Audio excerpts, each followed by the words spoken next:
Crew podcast radio So show. where We are everybody now went? streaming live on Facebook. And so everybody go on and share the Petty Crew Facebook Live. We are live on Facebook. In the building, we have my co-host, my partners in crime. Let me go on and start with the ladies because I don't want to hear from them talking about, we're not gentlemen and stuff.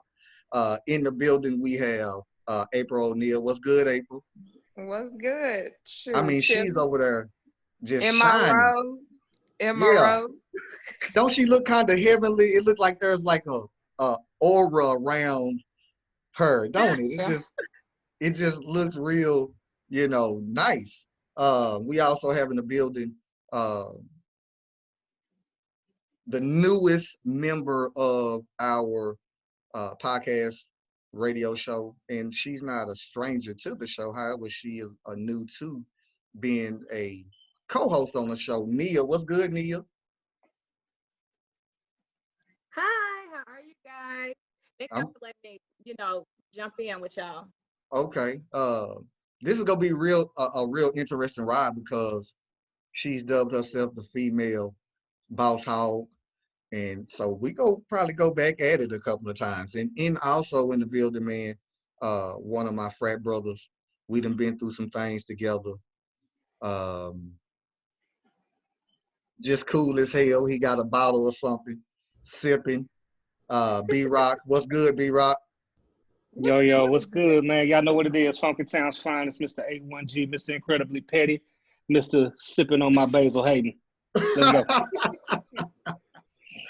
Boy, So listen, he's a mess. He is you got definitely a mess. too many hashtags. Yes. Too many Look, different- I do it for my people. It is not me. I do it for my followers. I love y'all. And if you notice in the background, he has his little Tiger King Lord screen. Jesus. Yeah, Rock. he's a damn. Oh Rock yeah, is not- the Tiger King of Texas. What's up? It Also, fits we you have really in the building- good. I Also, appreciate that. I'm we gonna give me a have shirt like that. a guest Thank God. who's with us today. Somebody must be typing. Uh-uh. I was. I thought it was you. I was trying to learn how to share. Yeah, I need you to share from your phone.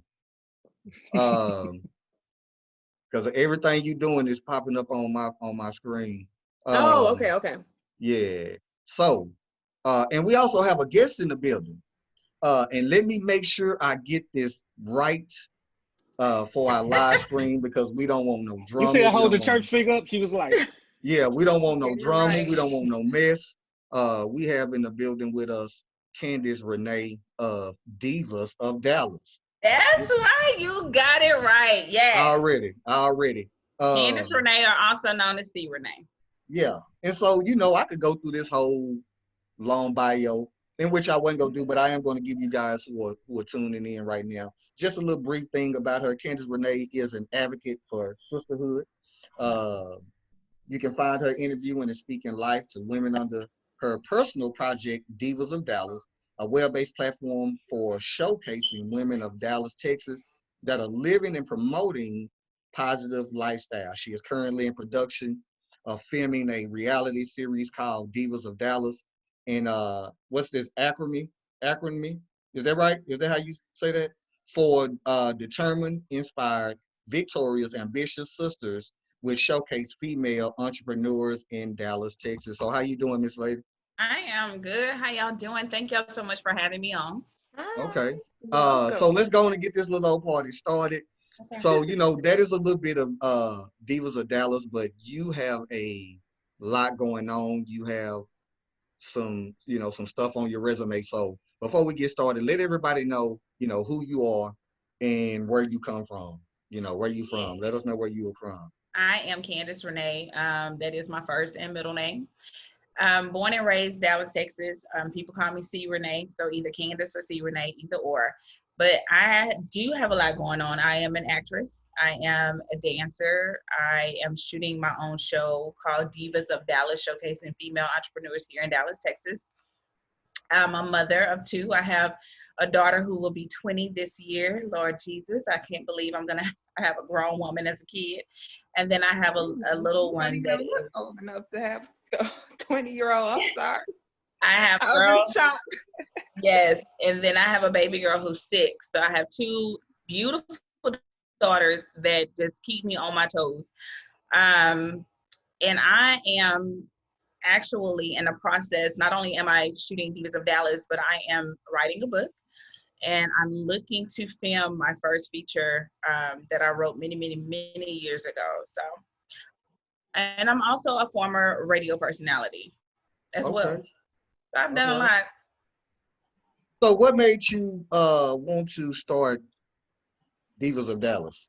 Divas of Dallas. So Divas of Dallas stem from my insecurity, so to speak, from childhood of just wanting to be loved by another female. And when I say that, meaning growing up, me and my mom did not have the best relationship. Now we are best friends. Like as soon as I get off this live, I'm going to go see my mom. However, but years ago in 2015, I longed for the relationship of a sister. I wanted a sister. I have 3 brothers. I'm the only girl. And I wanted a sister. I wanted the bond of a sister. And so I decided, why don't, instead of, being catty and messy with other females, can I just start something? Can I put something out there, something that's positive, that's going to bring women together? Yeah. So what I started doing in 2015, I actually started taking my little iPhone and I said, well, let me target these beautiful women in Dallas, Texas that have businesses, that are entrepreneurs. Let me go set up my little iPhone, do iMovie and interview them and then put it out there, in the atmosphere so other people can support their business. So that's what started the entrepreneurs here in Dallas, Texas, that's actually breaking ceilings, making a difference. And then about 3 years after that, I get a phone call from a good friend of mine, Miss Tanisha Winters, who's also my co-partner in this project. And she said, "See, Renee, I think we should make this into a television show." And so the rest is history. Okay. That's what's up. Do any of you guys, my co-hosts, have any other questions for our guest? I have a question. See, Hey. Hey, Candace. So hey, when Nia, you Campbell. Hey. I know. Look, I'm in the middle of cooking right now, so that's all right. I'll be good. But I have a couple of questions for you. So when you guys are looking for women that are up and coming entrepreneurs, do you have a certain area of expertise that you're looking for, or is it kind of like, as long as they are trying to form their own business in the community, is that kind of what you guys are going for, as long as it's Dallas? Right. We're looking for, what are you doing in the community? Are you just trying to make $1? Or do you genuinely care about your community? Right. Are you doing community service? We held auditions for these women, and we handpicked those that we felt like were really out there. Just, there's a difference. Yep. There's a difference when somebody is trying to make $20. Exactly. And then there's a difference when someone is actually loving and have a heart for the community that they serve. So that's what we look for. We look for your heart. We look for your marketing skills. We want to know, how's your customer service? That's so important. Right. Because there's also, I've run into different people that start businesses and their customer service is horrible, So we look for all of that. So also the next question that I had to kind of follow up on that one was, are you guys looking into local government to see how they can push those businesses in the community, how they can be an asset to it? You kind of like just kind of opened up a door, but yes, we are.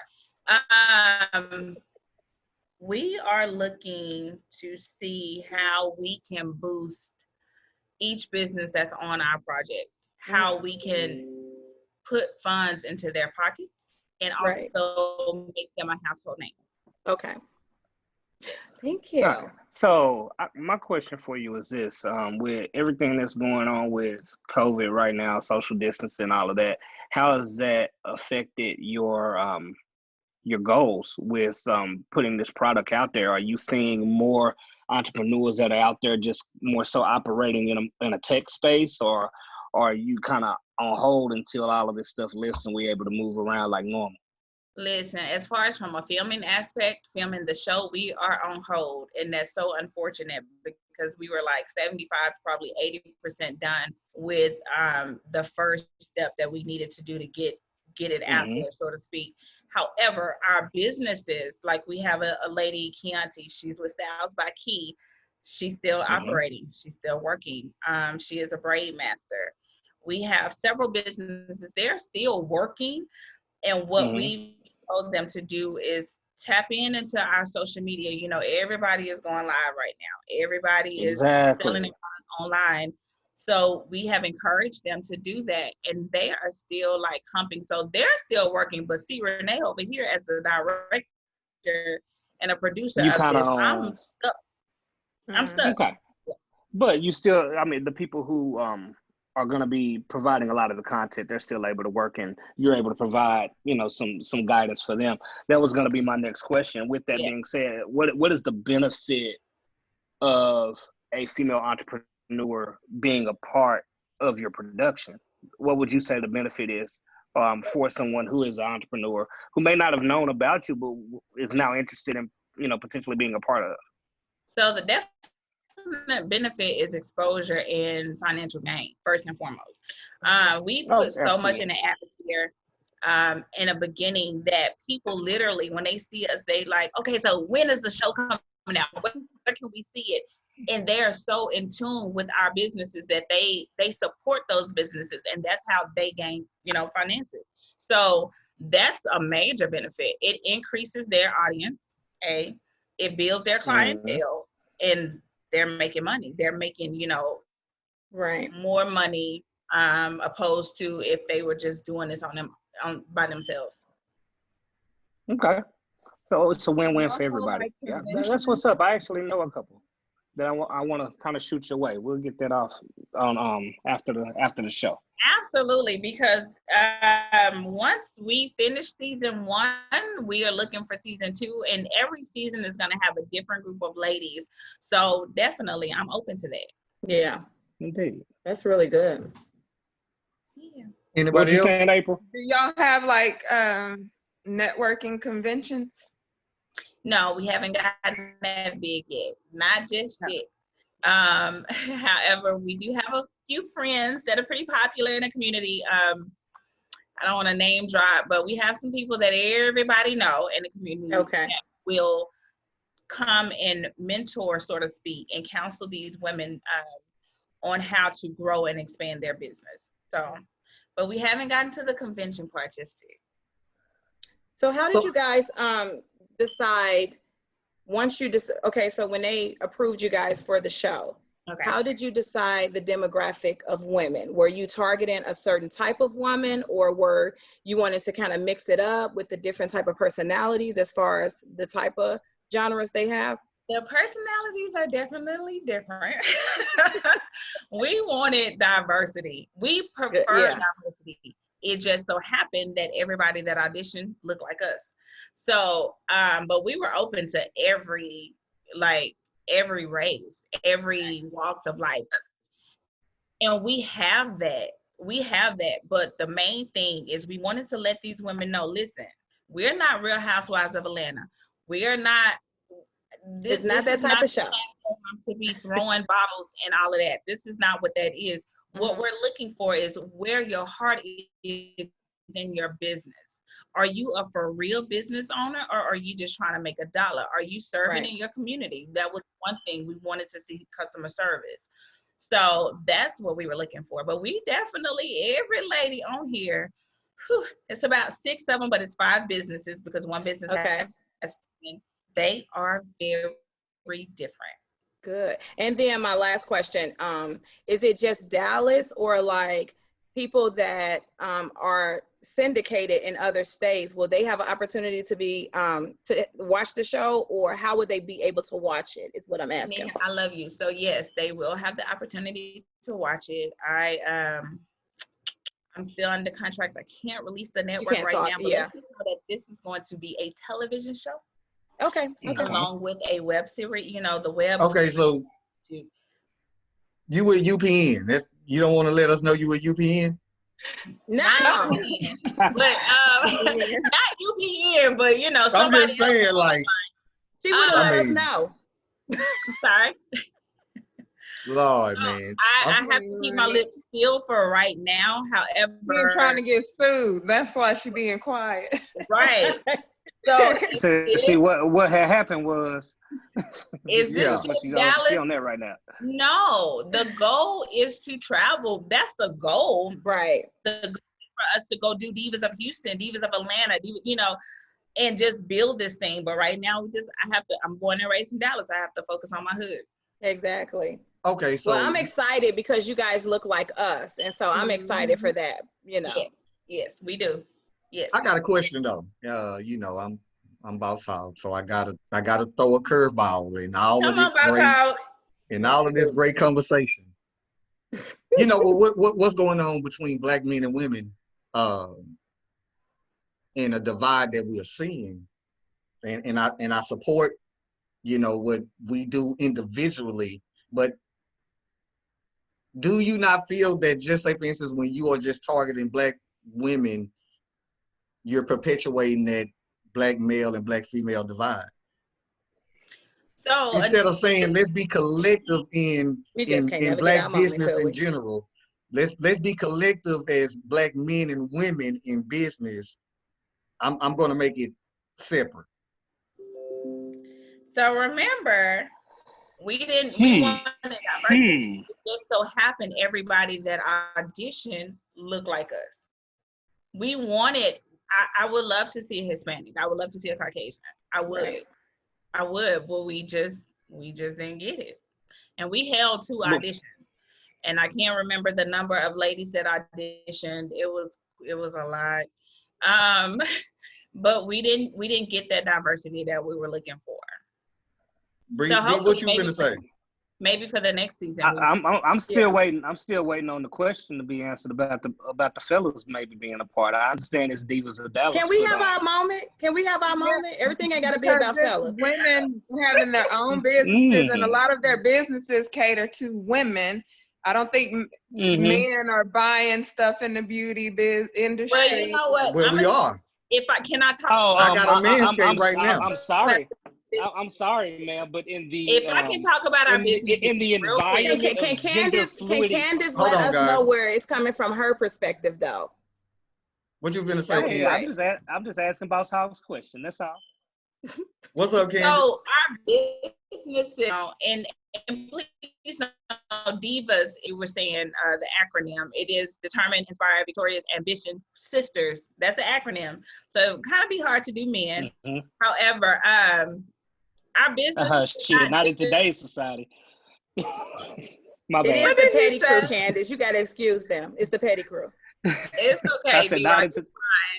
But the business is not just catered to women. Yes, we do have Fashion Ego, which is women clothes, and we have Styles by Key, which she's a braider.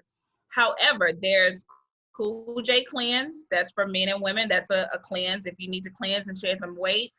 This woman created this formula for this cleanse, and she is bombed out. Her storyline is amazing. Then you have T. Alexandra Medical Spa. That's just not for women. It's for men and women. And also we have Melanin Mafia. Melanin Mafia are 2 sisters who have a clothing line for men and women. And they have a dope clothing line too. So go check them out. So it's not just women, but you know, Divas of Dallas, yes, it's for us. Right. Okay, so again, that still didn't really answer my question, but I mean, I understand. Because what I'm saying is, so what I'm saying is, April, you understood the answer?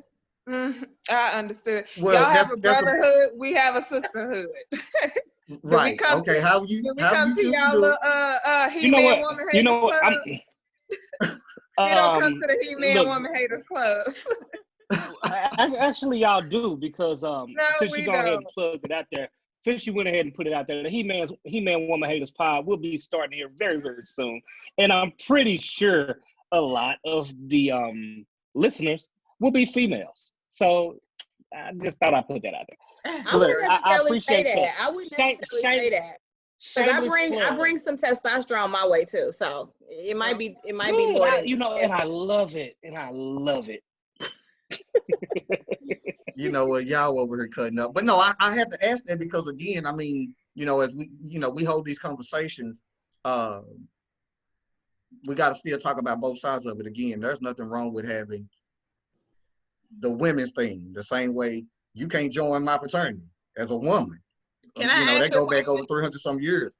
But however, I mean, there's still a conversation that really needs to be had in a space where we're seeing But a you sound more like them white divide. people that say, well, why do y'all get to say, you know, black girl magic and all that? Yeah, no, it's not. Not That's that we're discounting No, men. I understand. Hold on. Hold on. No, Now, that's wait a minute. Hold up, April. That is nowhere the same. It's similar. No, it's not the same. You're Actually, talking apples it and is the oranges. same. It is a group of people wanting to be inserted into a situation where she has not even said that it's not about males. Divas don't even stand for women. The acronym has nothing to do with the word woman. And so you are turning it into a male-female thing. It's only two people. You have male and female, and if you're catering to just women, that's what Candace, you're doing. what did you say? Hold on. What did you say Diva stand Oh, yeah, for you again? sure Did right. it stand for We in women? 2020. It was Divas. Yeah, we don't have two people. We have a inspired. list. It's like 50. What you gonna say, Candace? Divas is determined, inspired, victorious, ambitious sisters. Divas of Dallas. Sisters, and let's be real. Sisters are black women. But they're the business. No, bro. No, bro. Now I'm arguing with you because again, in 2020, in the era of gender fluidity, specific, exactly. Yeah, it's a whole lot of how can I put this? Genetic gender neutral is the correct word. Thank you. I'm trying not to step on no toes here without stepping on toes. Don't step but on you know, not those toes. I leave it. I get petty about a whole lot of shit, but Lord I leave the toes low. But he don't want that. But no, I don't. Nah, I want no smoke with the L's, the B's, the G's, or the Q's. I want no smoke. Listen, I want all the smoke. But no, I will say it is what it is. No, I'm gonna leave that smoke alone. They got that. I don't care. But I will say, I get a check anyway. Say this though. Jesus. What Boss Hog is saying, I'm gonna say this. I have no issues with it being divas at all. I honestly applaud you. However, the only reason I do ask is because there is, often, I'm not saying with any of the women on this panel, as much as I am women that I've seen, publicly complain about men having groups and trying to promote and uplift Black men in their businesses. And, what about the women and this and the other? So I throw that out there kind of tongue in cheek because you get that argument both ways. You're going to have men looking at you like, hey, what about the fellas? And if we were to do the same thing with men, there would be a group of ladies out there. Oh, y'all just looking out for y'all. Y'all ain't looking out for the women. Y'all must be gay. And this and just all I've seen it. We don't be like y'all must be gay. No. Yeah, they leave out the must be gay part. That's why I prefaced it. That's why maybe a little butthurt, but not necessarily gay. But see, that's why I prefaced it with the women on this panel.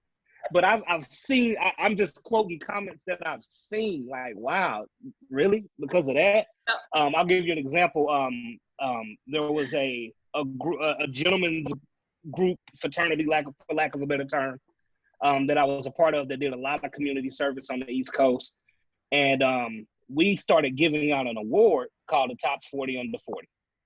And we were looking at Black men that were entrepreneurs. We got so much heat from women because we didn't include women. And so I understand where Boss Hog is going. Like I said, I don't have an issue with it. I applaud you, seriously. See, those people that are just reaching and looking for attention and want to be ignorant because obviously that wasn't the ultimate goal, was to single out the male. No, it was really male. No, it was really just an opportunity to try to promote. That think like that.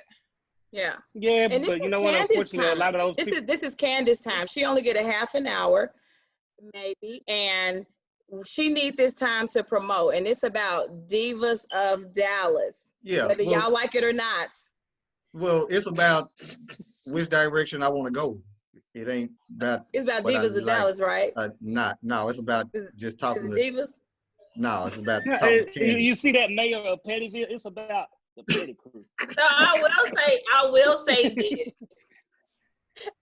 When I get those questions, B-Rock, I ask the man, because I have gotten those questions before. I started like a Right. t-shirt line a few years ago for Diva Tees, positive affirmation emails to wear. And I've received so many messages from men like, what about us? What about us? And I say, well, what are you doing? Right. Like, There you go. don't you? Because that was my What are you response to a lot of the women. You know? Yeah. So, you know, each What you wrote your answer, Nia? It was the truth. That was my response. When the same response you gave, you just gotta get that in, don't you? I was saying that too. Absolutely. Yeah, but see, Y'all you feel some type were of way. being I real actually petty. didn't. No, but on some realness though, I applaud you for what you're doing. Yeah. And especially the reach that you're trying to gather. You know, going to different cities and states. Please don't forget about Fort Worth. That's my city. I got to put on for them. And there are a lot of Black females who are entrepreneurs that are really out here doing their thing in Fort Worth. So don't forget about Fort Worth. I hear you. Come on, Fort Worth. Come on, Fort Worth. You know, I'm Dallas all day long, but I got already every day, all day. So man, listen, whatever. A1G, stand up. Candace, definitely appreciate you for coming on. You know, again, here we definitely show love to Black businesses. You know, but we got to ask those questions. We got to have those conversations. This is not a safe place. We're not here to be politically correct. We got to ask them because, again, as B said, I mean, this stuff happens, and we have to be real about it. You know, because somebody is. I mean, you know, you might not ever run across them, but people think like that. People say, well, hey, well, you know, you're dealing with just them when we're in a situation where it seems like we do have a divide between Black men and Black women. So, you know, we got to have that conversation. We have to address that, you know, as a people in general, just to have that understanding. So, you know, with that being said, I just definitely want to say thank you for coming on the show. You know, anytime, you know, we are able to support, you know, I'm with you 100%. Now that you have been initially on the show, you family now. Anytime, all you have to do is hit me up, man, and we would definitely make it happen. Before we move on, and I'm gonna turn it over to B-Rock, please let everybody know where they can find you. You know, Divas of Dallas. I want to make sure I got that right in your little background. Let everybody know where they can find you and you can be reached. Absolutely. So I am on Facebook. I do a virtual journal, like virtual blogging on C Renee. You can CRENEE. That's a page on Facebook. Also, you can find the Divas on Divas of Dallas. They pretty much run that page. I just kind of sit back and, you know, put on my producer and director hat. But Divas of Dallas page, either or. And it's same with Instagram. You have my C Renee on Instagram. It's actually C Renee 3865. I'm such an advocate for love. I'm such an advocate for women empowerment. So that 3865 is love backwards. And then you have the Divas of Dallas Instagram page. So that's how you can find me on either or Facebook or Instagram or even Twitter. We're on Twitter too. We don't really post much on Twitter. Same handles, C Renee or Divas of Dallas. Okay, and great. This is fun. I hope y'all are keeping me off. I miss this. This is so much fun. So yes. Listen, hey, thank you so much. You off? Nah. You know Sammy with the fishbowl. I do, but I'm no longer in radio, so I'm my own person. I am my own entity right now. Exactly. I'm my own. So when I want to just get crazy, I have C Renee page is about being naked and transparent. It's my personal naked and transparent blog, virtual blogging. And so it just depends on the mood. I mean, Candace Renee, it just, you never know who you're gonna get. Yeah, she once was in radio. And again, listen, if you want, you know, in this time of this quarantine, man, if you want to pop in and just be a co-host, if you got time, or, you know, guest co-host, you got time, man, just hit me up. Again, we you know, again, we are one of them shows, like I told you before, you know, our whole goal is to keep it moving and you know, bring as many folks on as we can. So if you want to come in next Sunday, you're available. Hey, say, hey man, I want to pop in and chop it up, and you can get back to, what you were doing or whatever, man. You're more than welcome to, hang out with the crew. The downside of that, so, the whole internet radio thing is buildings are closed. You know what I'm saying? And so it ain't too many shows that are out there still doing what we doing right now. So, hey, you definitely want to hang out with us. I do believe we are trendsetters, or we set the tone for everybody else. And so, rolling with us is rolling with the best in my eyes at the end of the day. So I'm just keeping it way 100. I know you looking crazy, but yeah. So with that being said, man, I'm gonna turn it over to B-Rock. He had some stuff that he wanted to talk about, and so we go turn it over to you. Yeah, I just had a couple of things on my mind, man. Going through this whole quarantine stuff that you were speaking of, man. I've seen some articles, one of which kind of jumped out to me, and it's talking about celebs are losing their mind. And it starts out saying, what happens when celebrities, a class of people dependent upon paparazzi photo shoots in exotic locations and promotional tours to support their lifestyle, are forced indoors in the midst of the coronavirus pandemic. And then it goes on throughout this just to show different IG posts from Gail Gabot, Ellen, who is laying upside down on a couch singing various show tunes, just all kind of stuff about what people are doing, these celebrities in particular, and how they're going stir crazy. One here says January Jones soberly dumping a box of baking soda into her bathtub in preparation for a relaxing soak. And she's losing her mind. She's putting all of this on IG, just the little stuff that she's doing. They're talking about January Jones on that one. Sam Neill was acting a fool. I forget the guy's name. Oh, hold on. Here he is. Leslie Jordan. I don't know if anybody saw the Leslie Jordan video, but he posted a video of him watching porn for breakfast on IG. And just, right, and he's evaluating. Who is Leslie Jones? Right. Hold on, let me see if it'll do it. They don't need to call themselves celebrities. You see him? Yeah. Is that the old guy? Yeah, that's the old guy. That's nasty. And he was watching porn at his at the breakfast table. He was like, y'all can't judge me. I don't got nothing else to do. Porn in the morning. And he's watching it while he's eating his toast. And you can hear it in the background. And he's like, oh, she's too loud. I don't see how y'all watched it. But either way, you got people doing this. And it just took me to a different area where I started looking at not only celebrities. You started looking at porn? Yeah, that too. That too. My porn hours have gone through the roof. It is just insane. Oh, God. I mean, it just is what it is. Hey, Pornhub is giving premium subscriptions for free right now. I want to get one free. Yeah, I don't know what that consists of, but that's what they're doing. I don't know what they consist of, but they offering it. Either way, what it made me do was start looking at a lot of the people that I follow on social media, and it ain't just celebrities. I mean, people that I follow, I'm tired of being at home. I need to do this. I need to do that. And I gotta jack off. I guess, right. And I guess it's just me, the healthcare professional, and me. I'm starting to look at people as this is a social experiment for me now. As a nurse, I never thought about jacking off. I mean, I would hope that you look into that. It's just a natural part of life, but I digress. Hey, toys are on sale too, just so you know. So you can go online, you can get all the toys you want, all the batteries you need. It is Easter. Oh, you know what? I forgot about that. You know what? Listen, yeah, today is Easter Sunday. I again, you can't go to church.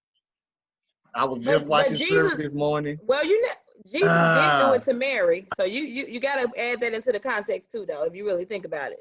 Wait a minute, say that again. Mm-hmm. I mean, Jesus did get Mary pregnant, so we might have to add that into the equation. So technically, it has to do with the subject. Right. Okay. Man, hey, I don't know why. Don't get me going. Y'all don't get me started down this religion. Yeah, stay on where you at. Stay on where you at, B. Stay where you at. Please don't, because y'all know I'm a heathen. Y'all better leave me alone. Now, but I started watching all my a lot of my followers and people, going stir crazy, this, that, and the other. And I had to ask myself this question. I want all of y'all to answer it too, and just see if you see the same trend with your followers. Are people so defined by their social interactions that they don't know how to act when they can't be out in public? Is that what's making everybody, is that what makes you tick? Is that how you define yourself? Because me personally, I'm good. I mean, I describe myself as, a social person. I can be out and, socialize with the best of them. I'm good in any crowd, but I'm also perfectly content with sitting my ass at the house and not going stir crazy. So are people that defined by their social interactions that they just don't know what to do with themselves? That's a good question. Well, of course, because with all we know is being sociable. This is a social ass country, friendly ass country. Hell, we let everybody over here. So I know, right? That's another you whole sound like show. you got some Trumpism in you. You sound like you got some Trumpism in you. You said build a wall. Saying, stop letting them over. I'm a homebody, but shit, going outside and and not seeing. Basically, like Beyonce said, world stop. That's basically what done happened, and nobody's doing nothing, and you will go crazy, especially those that have already been locked in their house for a month now. I can only imagine. I was off for 2 weeks, and it wasn't that I was just determined to go somewhere, but it's like, well, damn, I can't even go to Walmart because they're letting them in 5 by the 1,000 square feet. You not gotta off Little Road. Not off Little Road. To go in the grocery store. They be clocking. Yeah, they were clocking in Little Road. They were really clocking in Little Road. Candace, what you think? The chick was out there with the thing doing this. Right? I like, damn. Hold on, guys. Candace, what do you think? That's driving me crazy. What do you think? Me personally, I'm cool with this. And I think it's because I've put so many irons in the fire and I've done so much that this is rest time for me. Yep. This is rest. Exactly. I feel like that. Much rest that I wouldn't have taken for myself. So to be closed in, I'm so okay with that. Like, I have adapted the mindset. I don't want to be bothered. I'm good. Yep. They extended it to May 20th. I'm good with that. Like, just leave me the hell alone. Now hold up. I'm a surgical consultant. I need some goddamn surgeries to happen. I'm with Candace. I've redid my whole landscape in front of my house. I have been able to do 1,000 different things that I wouldn't have been able to do if I was still going to work every day. Right. And so Facts. I think that it is a time to reflect, whether we realize it or not. Even if it's not something that was mandated, it's definitely a time for us to reflect. And also, even with the stars, it's time to learn how to be within yourself. It's like meditation. I meditate a whole lot. Right. And I know it's get in tune with your star player. Exactly. Well, I think for a lot of these celebrities, though, it's a need for being wanted. That's if you always article if you're always I say all the time, there's a difference between being busy and being productive.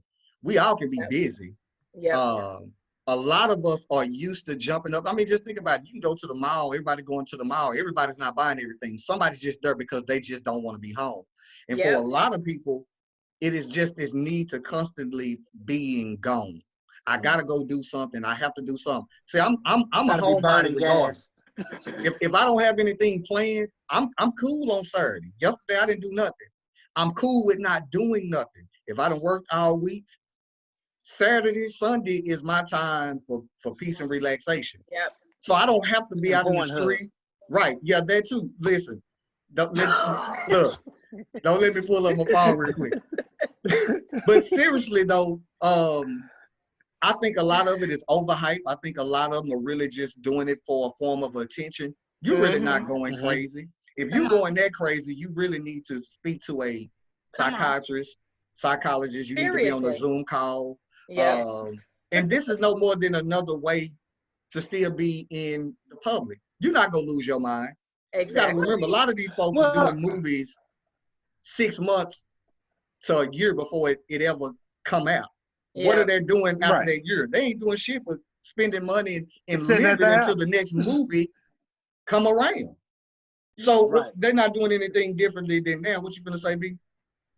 I want to touch on what Candace and Nia both said as far as the level of productivity, bro. I can speak on this myself. I built the whole. I think I told you this. I built the whole damn garden in my backyard. Right. Yeah, we talked I about got it the other time. day. I got time.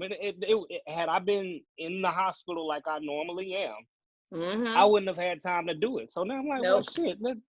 Let's go see what these fruits and vegetables are about. Just because I redid my bedroom. time. But that'll go back. But that goes back to that vegetable garden look like though, for real. right. But see, that goes back to what I was put saying. it up as a background. Give me a second. Yeah, that goes back to what I was saying though. That goes back to the difference between being busy and being productive. You were being productive. Right. You get what I'm saying? Absolutely. I just don't think that these folks are going, you know, stir crazy. The celebrities It's may or may not, but I think that there are some people who just don't know how to act. And now, you know, as much as I love my city, I got to put my city on blast because the other story that I posted goes hand in hand with this, where they showed. I mean, it was pretty much a party at the car wash over on Berry. Anybody who knows Berry Street in Fort Worth, that's where it go down. Yes, sir. Yep. It was about 100 cars at the car wash. 100 deep. People out, music playing. Somebody done rolled up their barbecue truck. I'm like, just Corona all through the car wash. It's family. It's family on Berry. And Berry and Miller right at the car wash right there. Right, exactly. But They did it on Miller the night before we had to do the lock-in. The night before we had to do the lock-in, they were on Miller. The thing is, they gonna get our asses shut down for real. We're gonna have an actual curfew. Like, man, if y'all don't go sit y'all asses down, but nobody wants. I know. Well, see, but then again, we're talking about people who are used to constantly moving, who's constantly, I gotta be doing something. I have to be, you know, just like children move around. You like, sit your ass down somewhere. You making me nervous. You're not, exactly. You don't really have nothing going on, but I can't sit in the house. I can't be still. You know, for us, like I said, for me, it's still normal to me. When I want to go, I still want to go. If I don't have nothing playing, like I said, it really doesn't matter to me one way or the other. I'm not feeling some type of impact because some shit is closed. I could care less the mall is closed. I'm hitting the mall when I want to spend money. I don't just hit it. I think a lot of people are afraid to get in tune with themselves, and that's what this makes you do. I mean, if you just really ain't got nothing to do, you got to get in tune with who the fuck you are. Yeah, read a book. That's what scares a lot of people. But then that would be relative. I mean, because for some folks, I mean, folks just can't be still. You know, you say, well, get in tune to themselves. I mean, damn, if you over 30 or 40, you ain't got in tune to yourself. You can't put age on getting in tune. I know some 60-year-olds who still trying to figure shit out. He said a I'm not word. putting the age on. He said a word. He said a word. You spoke a word. You're so right. See, it is so convenient to not deal with your inner being if you're always moving around and being busy. But right now you're forced to look at the man in the mirror. So that's a word right there. What in the world? Come on now. Ask and ye shall receive. Okay, guard. I think those celebrities, their status, you know, they have that they're needed by the public. So they feel to be needed. And then also they're forgetting about how to just be, like you said, regular people by themselves. Yeah, just regular people. Right. Just chill, you know. But you know what though? I mean, honestly, getting in tune with yourself. They're a celebrity. Right. But getting in tune with yourself, a lot of times it takes, you know, some people just have that innate ability to do it. But a lot of times it takes something, going through something to really get in tune with yourself. Now I'm gonna get a little personal on my end, and this will probably lead into a relationship segment. But when I really, really got in tune with myself is, I mean, when I went through my first divorce. You wasn't jacking off, were you? You know what? I had to, because I wasn't getting none at home at that time. But, you know, I went through my divorce, and at first it was like, well, damn, what do I do? I'm used to this person being around, and even though we wasn't really digging each other, you just used to that interaction. And then I started getting in tune with me. I was going out to dinner by myself, going to the movies by myself. Beautiful thing, because you know, you go to a movie you don't like, that motherfucker, you can leave. You go out to eat. You ordering what you want to eat, and the guy ain't got to worry about what somebody else is ordering. Long story short, I got in tune with me and realized, damn, I like me some me. I don't need nobody around to like me. You know? Okay, so but a lot of people haven't gone through those situations. Yeah. To make themselves look at themselves, or they ignore the opportunity to. Right, and so with that being said, the last part of that, again, other than a stoppage, I don't think for a lot of people it's forcing them to get in tune with themselves. I mean, it should. Right, is the point. But the reality is okay. Well, this is closed. Well, I can go there. Well, fuck it, I'm gonna go to Walmart and walk around. Yeah, it's not like we're just so confined and so you can't get outside your house where you have no choice but to deal with you. Because you can still come and go. Motherfuckers walking around Walmart with a basket with nothing in it. Yeah, but that's what I'm saying. You can still move around. You might not just be able to, you know, go to the restaurant to sit and eat. You might not be able to go catch a movie, you know, and experience those type of things. But life haven't changed that drastically to where these people can be like, well, damn, now I got to just sit in this house and figure out me. Yeah, some there's of them opportunities now for me to gotta watch reflect. their own damn kids now. Yeah. How many of them realize that kids like, is actually that damn? Exactly. Hold on, guys. Hold on. We can't hear everybody talking. What's up? I said they gotta get used to watching their own kids now. Those celebrities. Yeah. Because you know they so used to having a nanny, or some of them. I know it was the lady on Real Housewives said each child has their own nanny, and I'm like, bitch, what the hell? Like what? Well, but I mean, it's not just celebrities. What you say, It's not Nia? just celebrities though. Yeah, because I am used to working, like literally dropping the kid. Like I'm used to a certain routine. I'm very structured. I'm very time oriented. And so my routine is more like 5 o'clock, I'm in the gym. 6 o'clock, I'm waking the kids up. 6:45, we're out the door. I'm dropping them off. I'm at work and they're doing sports and practice. And so now I've been forced to, the fucking gym is closed.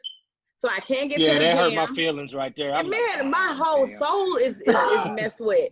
And now I'm stuck with them. And they're out there right now. You know how many times they didn't peeked in my damn room since I've been on this live? And so when people are not used to that, it changes your whole reality. I hear you, but maybe this is just the cheesy part of me. Is I'm not at home that much as it is. So now it's like, wow, I'm actually at home. I get to actually spend a little time with my kids. And so I'm just embracing the glass being half full. Right. Don't get me wrong. They done had that. They done had that moments where I'm like, I will chop you in the throat. But I think a lot of people aren't realizing that their kids are actually as bad as the teachers say they are. You're damn right. You're right about that. But listen, check this out. Hold up, guys. Listen, with that being said, man, we're going to take a break real quick. We're going to jump into some music that we didn't jump into at the beginning of the show. So we're going to take this opportunity. We're going to get into a song. And I found it off a series from Netflix. And we're going to get into this song called, let me pull it up real quick. It is by, what is this person? What you eating? What is it? State? We were talking about. You wasn't ready?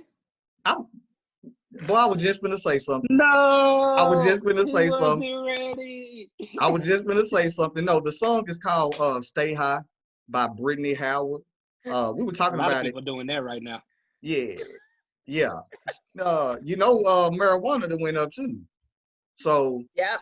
For who? Yeah, we're gonna get into a song by Brittany Howard. For who? Speak for yourself. What? What you say? I said, speak for yourself. What happened? You said it.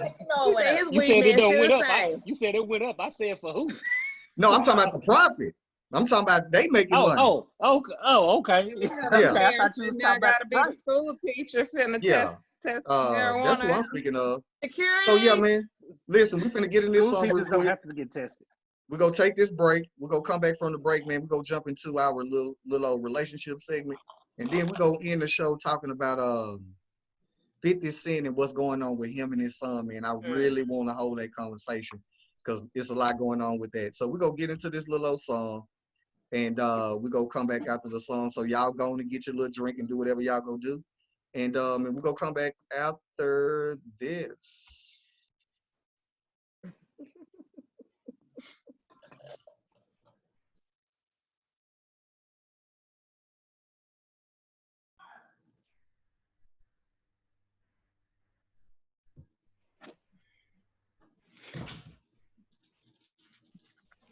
Yeah, my allergies is kicking in.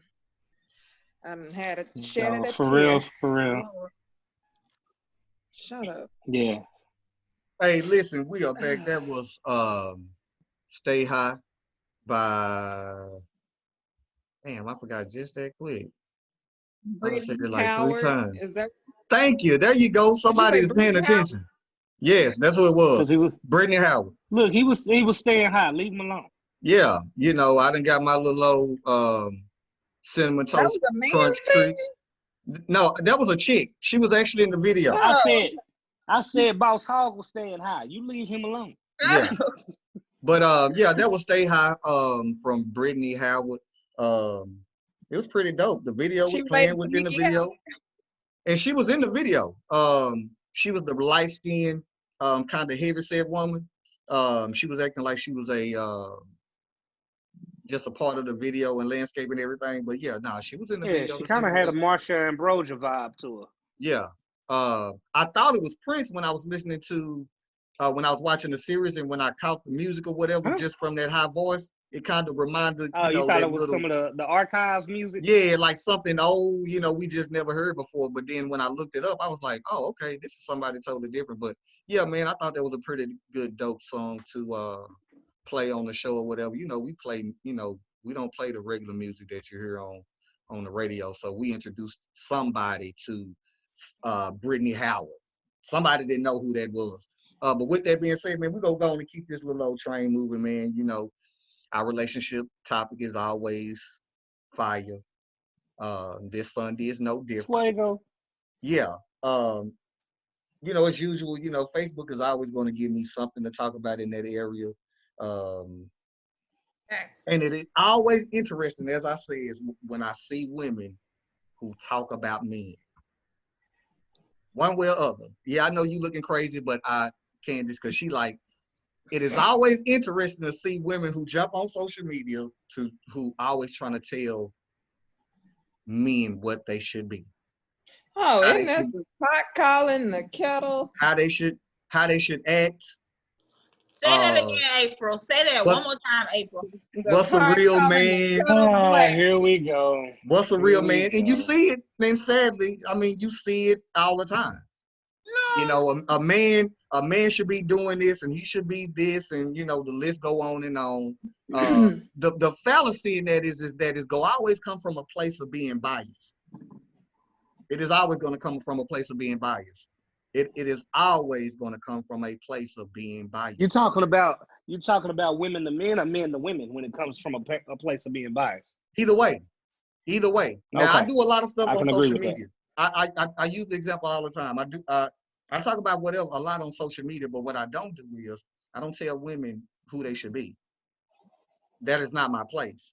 If I might talk about situations. Tell nobody who they should be. Apparently. Yeah, I might talk about situations. I might joke, make light of behaviors, but what you'll never see me do is you'll never see me talking about what a woman should be.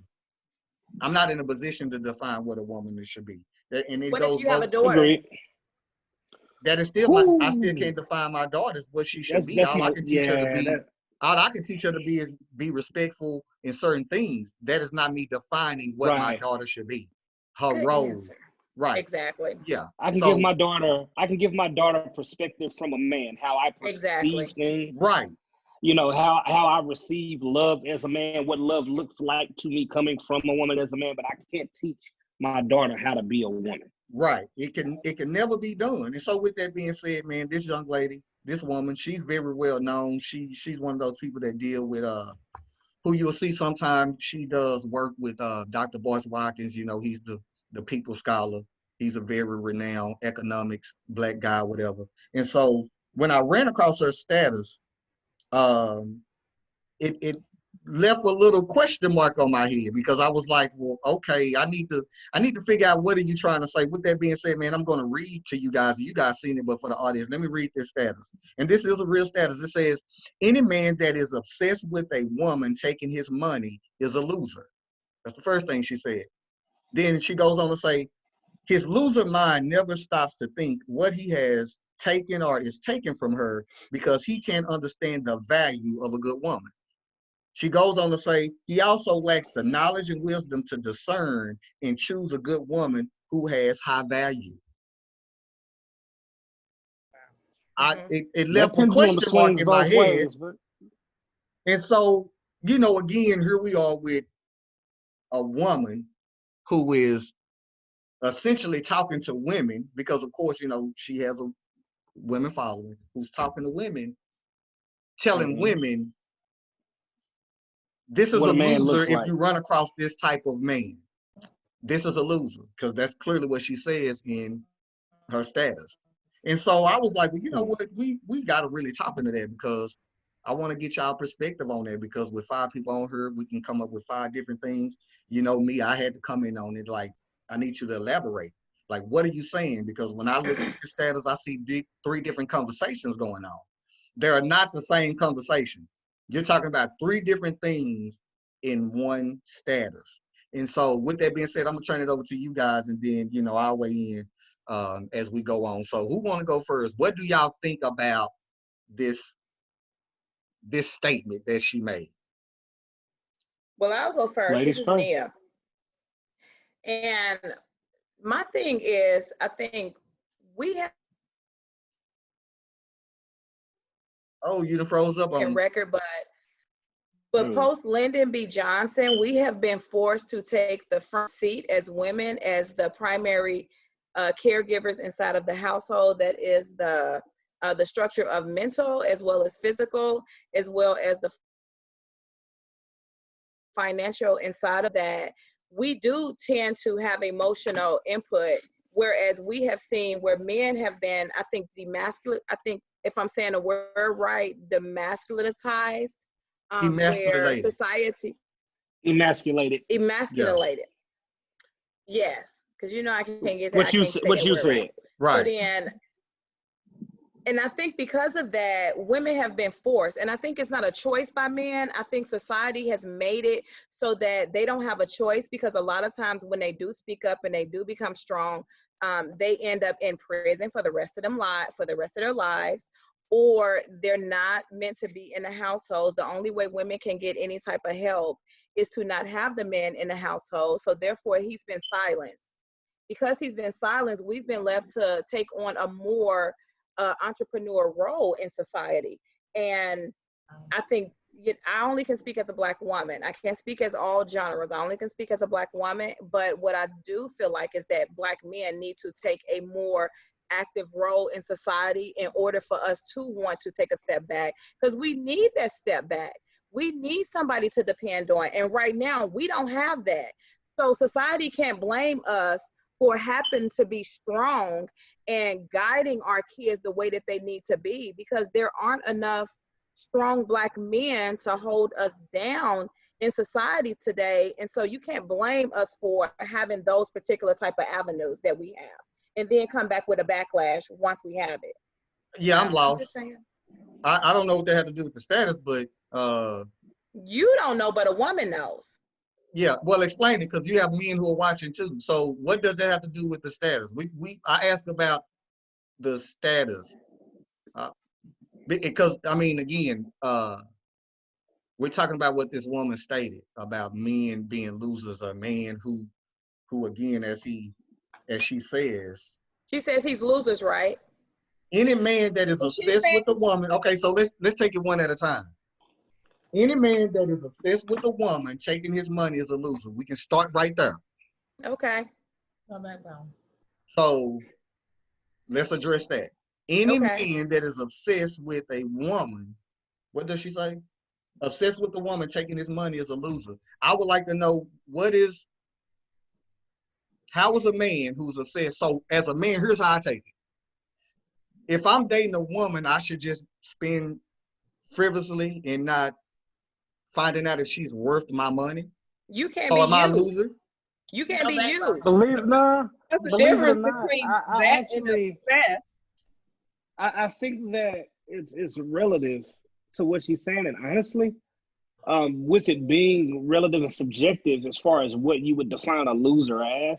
Right. If you're talking about just a loser, bum ass dude, then okay, we can have a different conversation. Right. If you saying loser isn't like you losing, then yeah, I'm gonna have to agree. Yeah, you losing, and I want to go that way because in the second part of her comment, she says that you don't possess the discernment to pick the right person. Right. So I'm assuming that she means that you're losing and not just some bum ass dude, but that you're losing because of your choices. You're losing because you don't possess the wisdom to pick a proper helpmate. You're losing because you made an irrational decision, an unwise decision. You just picked the wrong chick. You know, so yeah, in that regard, you are losing. That's not, and honestly, that's not just relegated to men. That's men and women alike. Exactly. Because there's a whole lot of women out here who's sitting there talking about, man, you know, this nigga gone with my car the whole damn quarantine. Right. Talking about he got an essential job, and last time I checked, I ain't seen him come in that account. Same thing. Women, men alike can be losing in that respect if you don't possess the discernment to pick the right person. Now, if she's saying you a loser, like you just a bum ass dude, then we really got to have a different conversation, because I pause when people put the caliber of person you are, whether you a good man or you a good woman, and tag that with income. Mm-hmm. You know, so I really have to pause and sit back when a person tags income to the caliber of individual that you are. Exactly. Income don't make you a good man. Income don't make you a good woman. Income don't, lack of income don't make you a loser ass nigga or a bum ass chick. It's just, it's relative to what you want and need in your situation. Right. So that's why I was saying, in context, that's why I said she has a lot going on in this status. So again, she's talking to the loser in the standpoint of you being worried that you're spending money on whoever this is. Again, any man that is obsessed with a woman taking his money is a loser.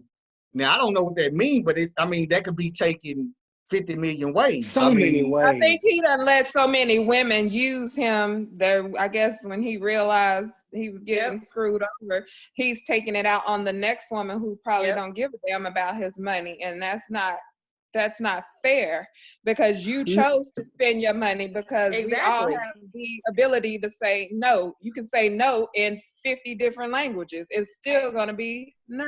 You can shake your head no. So you don't have to spend your money. Can I say no, Miss No Romance Without Finance? Can I say no? But that's your choice.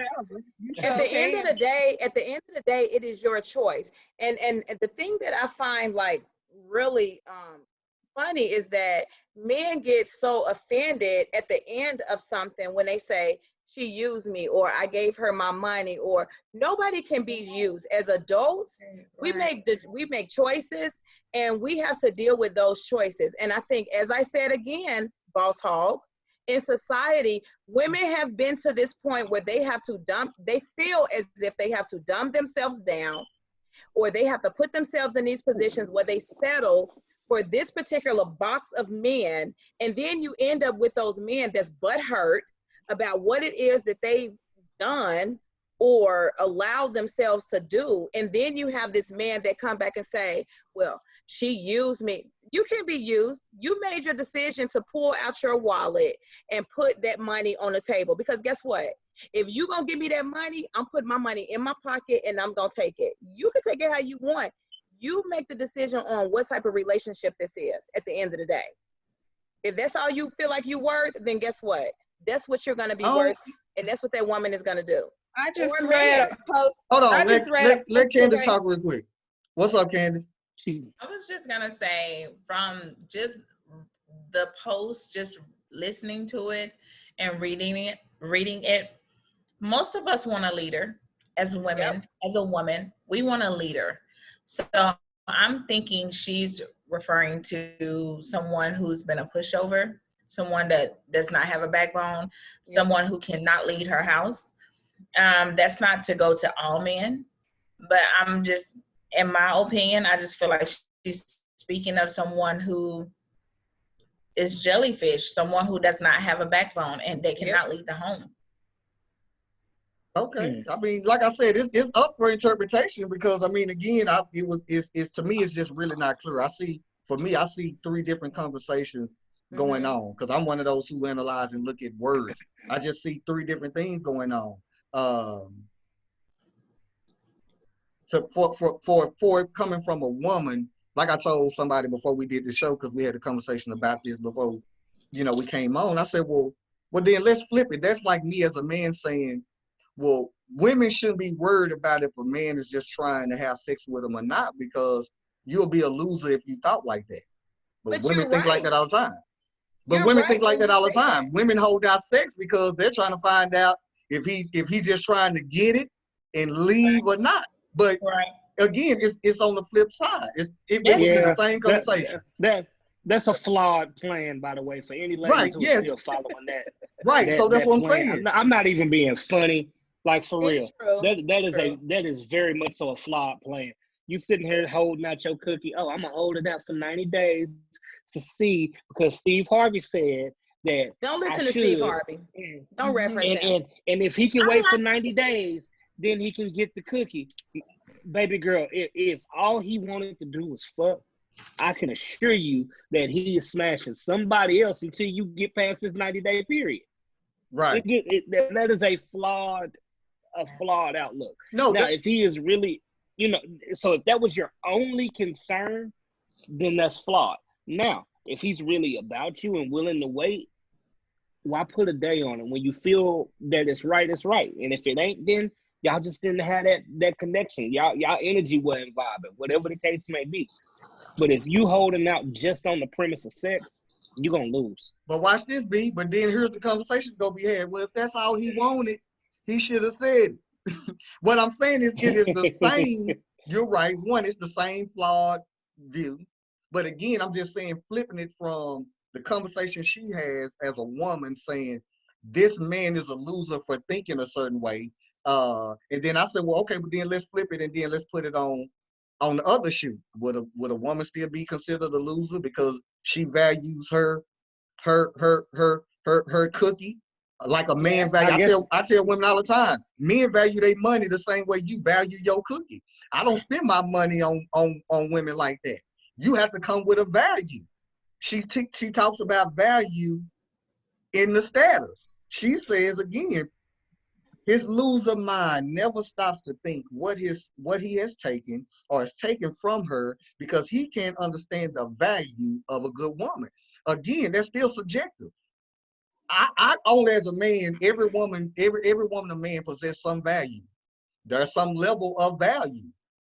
Your level of value to me has to be a certain way for me to financially give anything. You see what I'm saying? But again, that's all. Yes, it's subjective because what you may value, in a woman that allows you to open up your wallet may not be the same for me. I may look at it a little different, like nah. Or I may say, all right, cool, whatever.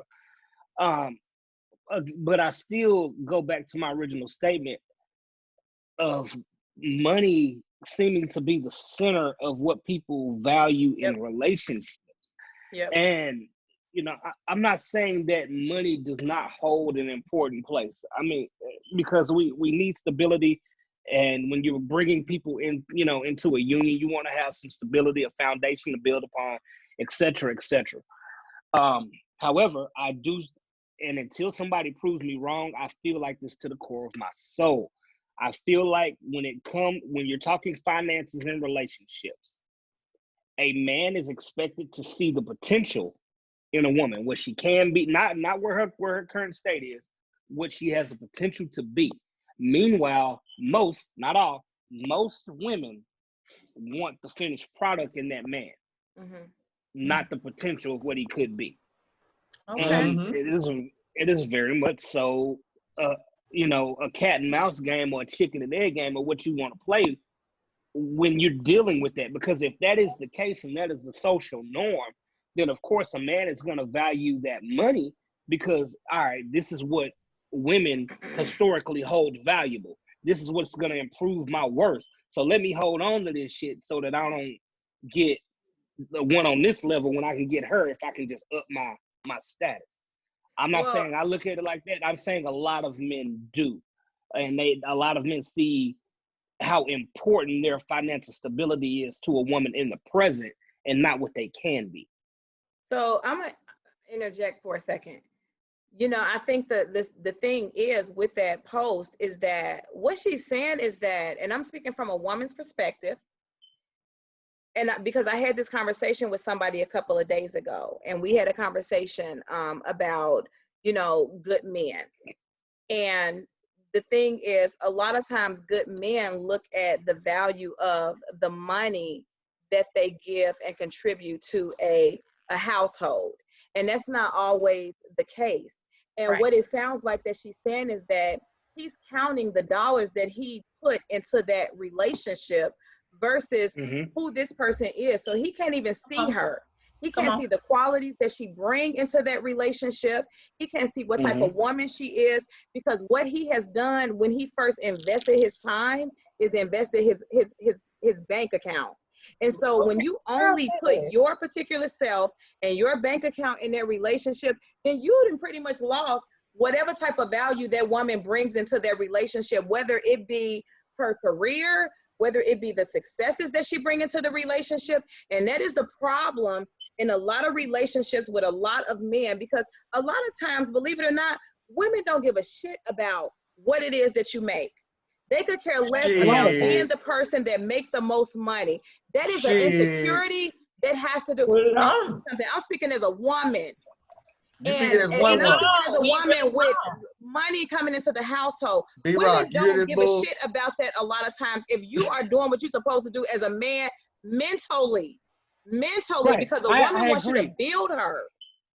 No, I agree. And you need to hear that. Nia, I totally agree with you. And there are some women out there who are like that.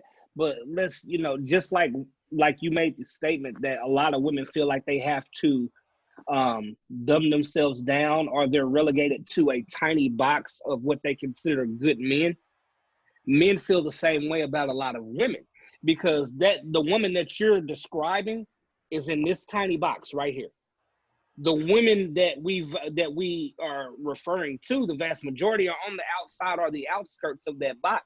And I'm not saying that is factual as much as it is how men perceive it, just like how women perceive men being in that tiny box. So that being said, there are a lot of women on the edge of that box who would define a good man by his bank account. There are a lot of them out there. Right. And let's be real. The only thing I have to base that off of, and I'm not, again, believe half of what you see and none of what you hear. But what I have to base that off of is what they advertise, what you post, what you put out there, the superficial shit that you value. And if that is what you're constantly putting out into the universe, and I have nothing else to base my perception on, I'm going to assume that the value that you hold has to do with a dollar amount. And there are far more females out there that men historically seem to experience than are not. Just like in your case, there are far more men out there who fall outside of that box that you described, as opposed to good men who are inside of it. Right. So I do think that pendulum swings both ways. Yeah, well, and Candace, do you want to say something? I mean, because I'm looking at y'all, that's the beauty of when you're doing video and outlet, you can see facial expressions, and we got to keep it 100 the same way, because as people, regardless of male and female, we experience different things. I can co-sign and say, yeah, it's true. See, everybody can say, well, no, and I hear women say this shit all the time. I have more women on my social media page. I see this shit all the time. Oh, it don't matter. It ain't about finances, but guess what? Studies show at the end of the day, it is about money. We've talked about it several times. Yeah, I might have 3 women on my show that say, oh, no, it ain't about money. Well, at the end of the But day, y'all might be a let's keep it fraction of the 100. percent.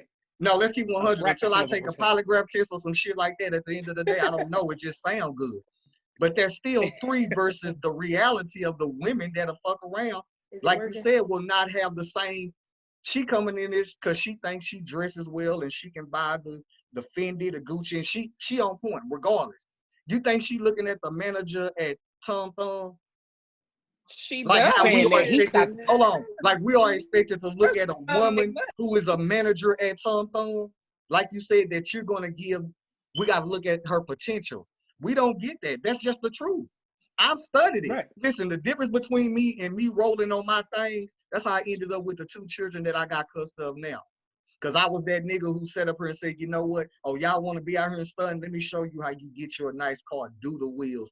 Do the inside of the car. You're going to attract a certain type of woman. But when I bought me a little old Saturn, a used car, Brock, you remember my used little Saturn I used to drive the bees? I remember. I bought that on purpose. You think I got the Mm-hmm. same pull and had the same reaction from women? No, I did not. Of course not. Because again, it wasn't like that. Why? Because they wasn't looking at my character. They wasn't looking at the fact that I was a parent, a single man raising 2 children in my home. They were looking at what did I pull up in. You see what I'm saying? What do I have? But, two total different ways. And so I will agree with Nia. That's what I want to, because that's more in line with what I can say, you know what, that's really what she's trying to say, because I can get that. If he came in with money and that's all he count is what he spends, and she could probably be a good woman, he's not looking at, but she's putting in that work financially. You paying for what you get. You see what I'm saying? Mm-hmm. Yeah, you paying for what you get because she's showing you she's of value. On the flip side, I can say, what you gonna say, B? I was gonna say, now let's make sure we hold men and women accountable. Because, Right. like you said, what we put out in the universe is what we attract. When you had the car with the rims and the tent and the system banging, you attracted a certain type of female. On the flip side, women, if you out at the club throwing that ass in a circle, best believe you're gonna attract a certain type of dude. Right. And he might not fall in the confines of what you want to classify as a good man. Right. So yeah, that go back to them choices. What you put out there. And again, it goes both ways. This is a conversation that goes both ways. I just, again, on my page, I just have more women. I mean, I'm a nigga. It's just kind of how that's gonna go. But again, I love to hold these conversations because I'm like, it's always there. Like I said, I talk and I say a lot. Just certain things I'm not going to do because I'm not really in a position to do. If all I did was harp to women and tell women, well, this is how you act, I'm going to always listen, I can barely put some shit that damn near talk about female and her making money. I'm going to get a backlash. You see what I'm saying? Oh, absolutely. Why she you can't, so what, she makes such and such. The fact that there's that statement of so what, she makes such and such. You're going to be the loser ass dude she was talking about if you put that out there. Right. Yeah. So, again, I wanted to hold that conversation because I knew we were going to have women on, and I wanted to hear from women in their perspective because I was lost. I'm sitting here saying to myself, I'm like, well, what are you saying? Like, elaborate. She never elaborated. Because listen, we all sound good. We probably got all the wisdom in the world because we've done in relationships. I hear it all the time. Now, I'm on social media. Do I think everything I say is right? Well, yeah, because I put the shit out there. Let me stop playing like that. But is everybody going to agree? No. But if you think, a lot of the shit makes sense. Sometimes it just go back to common sense. But in this case, when I see women talking about men, I'm always skeptical. Talk to women. Teach your women. You get what I'm saying? We can teach us. I can get on the men. What's wrong with warning a woman of what type of man to avoid? Because that's a toxic person, a person that thinks that you're gonna be after their money. Like I just read a post the other day that said so and so gave paid Keisha's rent 3 months in a row or 6 months in a row, $900 a month, and didn't get any sex. And they were like, well, what does that make the man? And all the men, of course, was like, everybody said a trick. A trick and all this. And I mean, at the end of the day, if he can't get mad if he felt like he should have got something in return, if that was in the agreement. and then you want to turn around and say that you got used. No, you were a charity.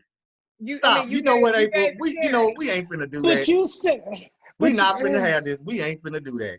We know that there are actually, men she's women. right. I mean, No, what hold she's on. saying is right. It's like men don't want to put themselves in that position, but you put yourself in that position, and then you want to feel butthurt at the end of that you didn't put yourself in.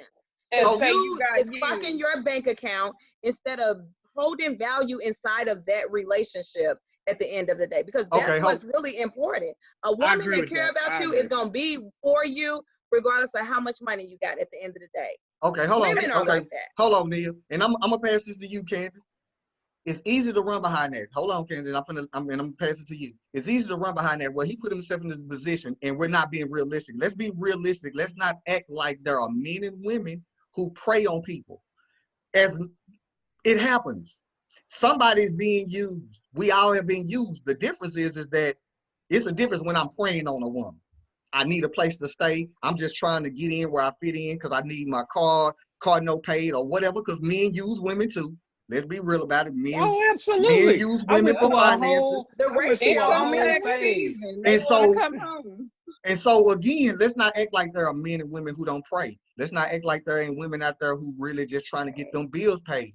And saying, you know what, I'll lead you on. They call it scamming instead of praying. I'll lead you on. I'll make you think something after a while. Now after a while, play after your third bill you done paid and you ain't hitting that, you stupid. That's just coming from a nigga. If you ain't hitting, but I keep it 100. If I'm coming out of anything, best believe I'm tagging.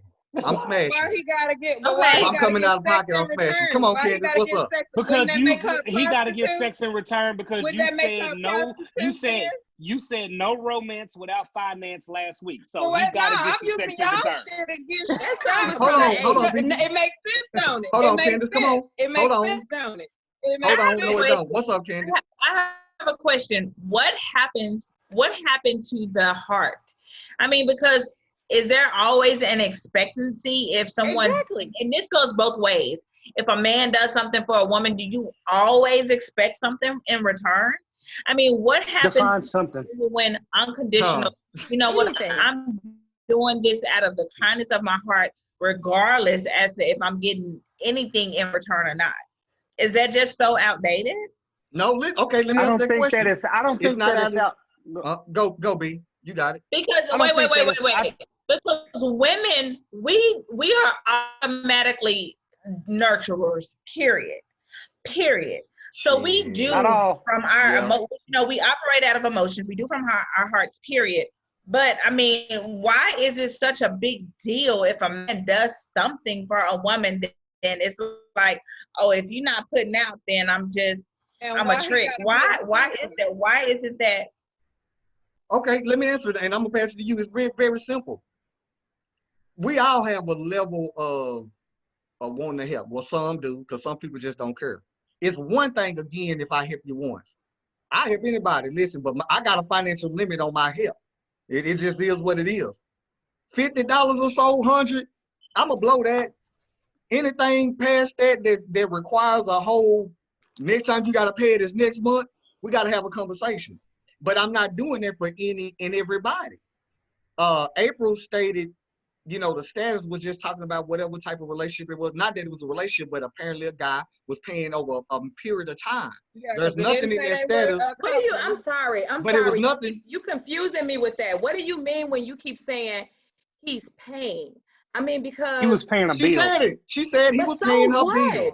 When you get into a relationship, what is the? He was not in no relationship. They weren't in one. He wasn't in a relationship. Being with entertaining people in general. What is your premise for entertaining a woman in general? Because I think that is where you're losing me. Because if we are constantly talking about a financial either destitute or gain, then why are we with people in the first place? Because not one time have I heard, I love this person, we're building a partnership. Because when you have the mentality of building a partnership with somebody, finance don't even come into the picture until you actually start having a conversation of, okay, we know that we care about each other. And so now we need to start looking at, do we have any debt?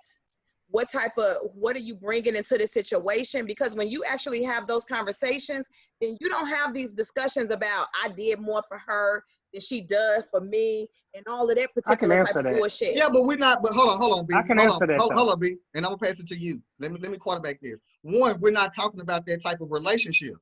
Let's get to we're not talking about that relationship. We're talking about a status. That should be every relationship though. Okay, and that's great, but that's not this conversation. You're right. That ain't this conversation. We're not talking about we're not talking about that conversation. We're talking about a status in which April stated that a guy was paying for bills.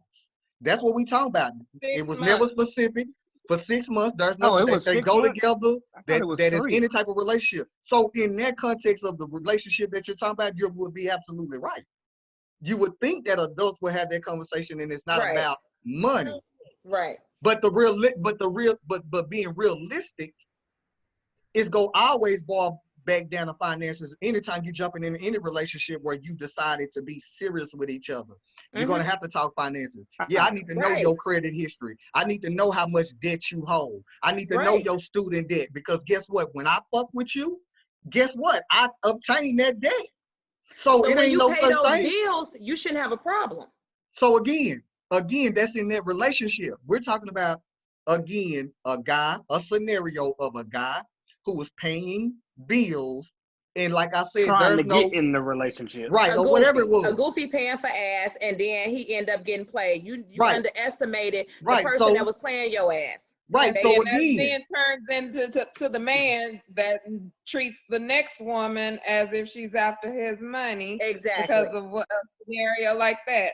Because of some shit that you chose to do, like pay a girl's rent. Exactly. For 6 months. So okay, now let's touch on this. Go B. Let's touch on this now.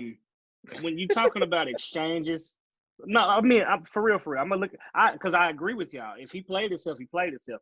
Just like if a chick play herself and she getting smashed and they getting nothing in return, she played herself. But what I am saying is this: we look at exchanges. I know a lot of dudes were in that post quick to say that dude was a trick, but we don't know what the meaning of exchange was. Right. For all we know, he might have been an old nigga who couldn't get it up, so he couldn't have no sex, and he just needed some form of fashion of exchange. Right. Not even that, not even sexually. He may have just needed somebody to fucking talk to. You never know what that means of exchange may have been. You know, so, you know, who knows? So that's what's up, Candace? Two, to go back to Neil, what Neil was saying on where did the love go? I think that love kind of goes out of the window in most relationships, because more often than not, people pursue relationships in a relationship standpoint. They're pursuing it in a romantic standpoint as opposed to becoming friends first. If you actually are friends with the person you're trying to fuck with, it'll go a little different. What's up, we are such competitors. We tend to try to get into a relationship based upon what we see other people. And I'm just gonna keep it naked. I'm gonna be naked and transparent. It is what it is. We see a relationship that seems to be thriving. They seem to be happy. They seem to be in love. And so then too, we tend to press our partner on trying to emulate and mock what we see. It is what it is. Mm-hmm. And so oftentimes we fail. We fail because we don't go into it genuinely. One, we don't go into it wholeheartedly. Two, unconditional love is not just a phrase. Unconditional love is exactly what it is. Unconditional love. And therefore it sounds good. We're infatuated with the image, but do we really work towards doing that? And when I think of unconditional love, I think of, if I'm going to pay your bill, I'm not sitting up here counting numbers as to what you've done for me. I'm paying your bills and I'm doing for you because I genuinely love you. And if you do or if you don't do for me, it is what it is. It's no loss. Because I did that out of the kindness of my heart, because I unconditional love. That's where we make the mistake. It's always about an image that we please everybody else. But when you go into a relationship, baby girl, baby boy, you are to go into that relationship naked and bold and unashamed and give no fucks as to who like you, who don't, whatever. It's about you and that person. Because that's a partnership, not a relationship. It's a partnership. And Not no if quid we pro can quo get out of the shit. mindset of pleasing everybody and looking good for the gram and looking good for the Facebook, then everything else will be okay. I agree. Hey, listen, I agree. agree. Again, I mean, I agree, wholeheartedly. We, these conversations, like I say all the time, that's why these conversations, especially our relationship segment, is always fire, because these are conversations, again, we got to have. You got to have them. Because somebody need to hear it, because somebody need to hear that, yeah, it ain't really all about money, because there's somebody that's saying, I need this person to make this amount of money. Two heads are always better than one. You can still get shit that you want to get regardless. However, if you make it happen, if you making that the main source of everything, you go lose. Because again, what if something happens? What if I ain't able to bring in that bread the way I used to? Now you look at me totally different. Then that means you came in it for something totally different than what I came in it for. Exactly. You get what I'm saying? So But those again, things happen. Right. Let's not ignore the fact that shit happens. Right. And that's what I'm saying. Those things happen. Then what? And that's why, again, with divorce, that's the number one cause for divorce, financially. Yeah. Not that they ain't making money. Three things: finances, communication, sex, kids. Right. And communication. You forgot communication too. Communication, girl. Say that one more time. Communication. Yeah, and watch this. That would be number one for me. I believe communication is the key to everything. If you can't communicate, it ain't no understanding on nothing. You ain't gonna be able to call with shit. Nothing. You gonna be over here, she gonna be over here. Exactly. I think communication should come first. Me personally. It should. Yeah, that's what I said. Totally for me, agree. First. And the reason I didn't say it is because to me it just goes without saying. I think, but it doesn't, because everybody doesn't know how to communicate, and you have to communicate when it comes to finance. If you're not being real about what it is that you're having a financial grievance about, then the communication process is gone at the very beginning. Or if you're lying about your finances and you're building because that's a lot of times where guys start to complain at. You come in this relationship, you put yourself out there like you this baller, you got it like that, you whining and dining. You taking a Capital Grill on the first date instead of Olive Garden. Ew. See, you ill, but what if that's all that nigga could afford? What if all he could afford was them Olive Garden breadsticks? I like Olive Garden. Yeah, ain't nothing wrong with it. But I mean, again, we got to have those real conversations. And it's true for me. It is communication, because if you can't talk to me and let me know shit. Yeah. But not just finance. Well, if we're not just finances, communication on what your expectation is. Right. Or your expectations are of this relationship. So it's not just finances. I mean, that's the duh. But if you don't communicate what you're expecting out of this, and we often, and I'm saying we, but people lie about what their expectations are. I'm good with being this and I'm good with being that, but no, you're not. Exactly. You're not. And if you don't communicate that, then right. Can you really be mad at the person that doesn't meet your expectations? Nope. No, you can't, because you wasn't understanding. Now, if we're gonna say that, if we're gonna say that, and we're gonna be that, specific with what's important, if communication is number one, the ability to listen damn sure better be number two. Right. Because far too often people call communication an exchange going back and forth, but what they're really doing, they're not listening. Nope. They're listening to respond as opposed to listening to actually get what the person is saying. Rock. You said a word. So you gotta be able to listening. You will turn into an action. You would put forward, put in the work to make that change or whatever that they're expecting you to do. Yeah, exactly. And we're bad about that as men and women. That's not just a man thing. That's men and women. A lot of times I always say that, when you ask somebody like, why did you break up, or what was the issue, or what did you do? Like, it takes two people to build a relationship. It takes two to break it down. And if you can't step back and self-evaluate your contribution to the building or the breakdown of their relationship, then you need to start self-evaluating yourself also, Right. be it man or woman. Yeah, you said a word, self-evaluate. That is a word, self-evaluate. Stop pointing a finger at the other person and look at the person in the mirror. That's it. Self-evaluate. Well, that goes with being able to handle the truth, though. A lot of people, as much as you want the truth, they're not necessarily prepared to handle what's on the other side of that statement. Right, and because you have stuff like denial, you know, people that, you know, again, when you always point a finger, and I mean, y'all absolutely right. Again, everybody don't want to handle that truth. Everybody don't want to. Everybody don't want to say, you know what? I ain't this bad bitch that I thought I was when I jumped into this relationship. Why she gotta be a bad bitch though? Why she gotta be a bad bitch? Whatever. She might think she is. This right here. But I'm just saying, you know, but that's real though. I'm really not this player ass dude that I thought I was coming into it, and now I'm being exposed for what it really is. I need to put some work. And like B said, everybody can't handle that truth. Yeah. Everybody can't handle saying, you know what? I gotta take a step back. If I really want my relationship work and my marriage to work, I have to do those things. You do. But a lot of people don't want to do it again. And you're right. It goes on both sides. It goes on both sides. What's up, B? I'm looking at you. We go get to 50 Cent. Talk to me. You got the last word. I got a question for the ladies. I'm curious to know this. Yeah, you talk about truth and transparency.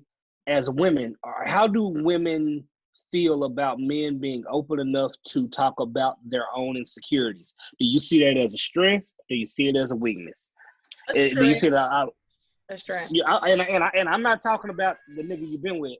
I'm talking about, hey, hold on, y'all. I'm sorry. Lil B Rock want to say what's up, but I'm trying to get him out of here. But all good. Yeah, I mean, do y'all see that as a strength? Do y'all see that as a weakness? Because a lot of, I'm talking about new relationships. If a guy comes into a relationship from the jump, saying, "Look, this is where I am with me." New, old, current, whatever, past, whatever. It goes along the lines of communication. Be honest. Be honest. It's a strength. And I'm sorry. And you know what? No, I'm not sorry. Any person that feel like if you communicate, it's the weakness, F them, period. So I don't care if you're coming to me and you're being open and you're being honest and you're communicating with me, I can only respect that. Period. Yep. Period. It's when you don't think and you leave the perception of what it is and what it is, then that's when I don't respect you and that's when you're less than. But if you come to me wholeheartedly and you're honest and you communicate, then I can't say anything about that. I can either accept you or I can pass. But I mean, a real person is going to accept you for who you are. They're not going to try to change you. They're not going to try to whatever, sway you or whatever. I want to see your authentic self, period.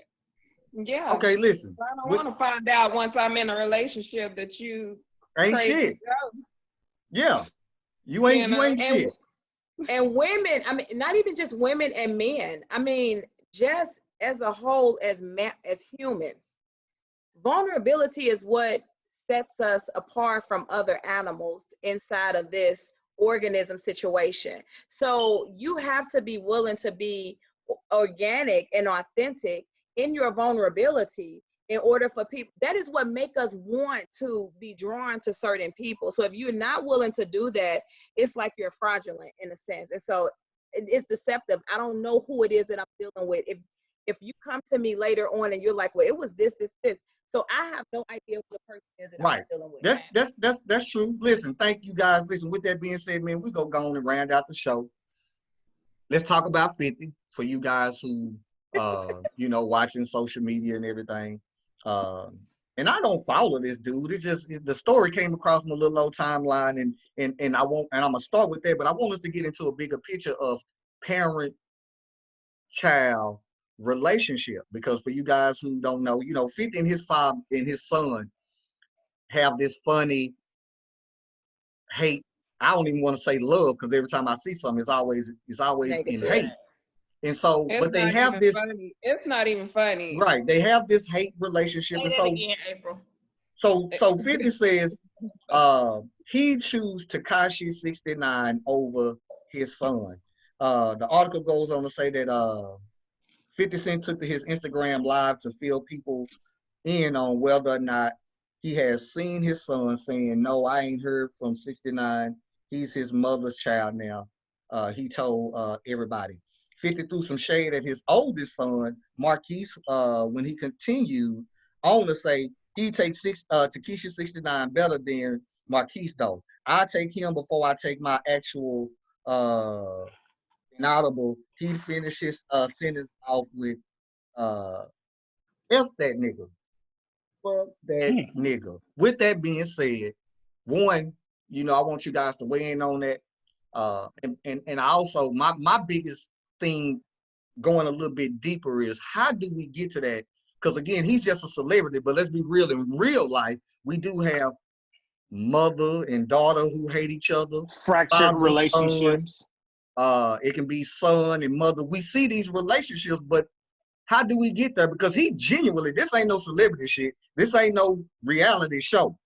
This is how they are for real. And so I want to know from you guys, what do y'all think about that? That's my first question. Secondly, how do we get to this place with son and father, in any type of children-parent relationship like that? So y'all talk to me. What's on your mind? Candace, you chewing, so I'm gonna have you go first just because you chewing. Nah, I'm playing. But no, what's up? Talk to me about it. I want to know. I want to hear from you guys. Actually, not even the worst thing he's actually said. He wished death on his son last year, saying he wished it was him that got hit by a bus or something. Somebody had got injured and died or something, and he said he wished that was his son instead of that person. And that was when I was officially done with Curtis Jackson. Okay, I'm not even gonna shit. Because I really wanted to Curtis. try to. Yeah, I know. She call him by his full name. Mama call him Curtis. I'ma call him Curtis. So yeah, that's actually not the worst thing he's actually said, and he's taken the shit between him and putting his son in grown folks' business when he was a teenager is what caused this, because that boy decided to side with his mother because you humiliated his mom in public. So of course he's a mama's boy, and he did what he was supposed to. You're supposed to side with your mama when your daddy humiliates your mom publicly, whether it was over child support or not. That's the woman who gave life to him. And so why wouldn't he side with his mother? And for you to take that out on your kid, but y'all put him in that bullshit, that's not right. He's gonna reap what the fuck he sow, because he always brags about the little baby that he got with Daphne or the little supermodel or whatever. But baby, God gives and God takes away. So he better be careful with what he's doing and saying, putting that negative shit out there. He's gonna come back on him and hurt him in the worst way. What's up, B? All right, this is the thing that I see far too often, and I'm not saying that this is 100% fact. I'm just saying what I've observed. You asked the question of how do parents get that way, be it mothers with their kids or fathers with their kids. Unfortunately, more often than not, I see it when it's the father that feels some way about their child. It stems from something that went on with the mama and not necessarily with the child.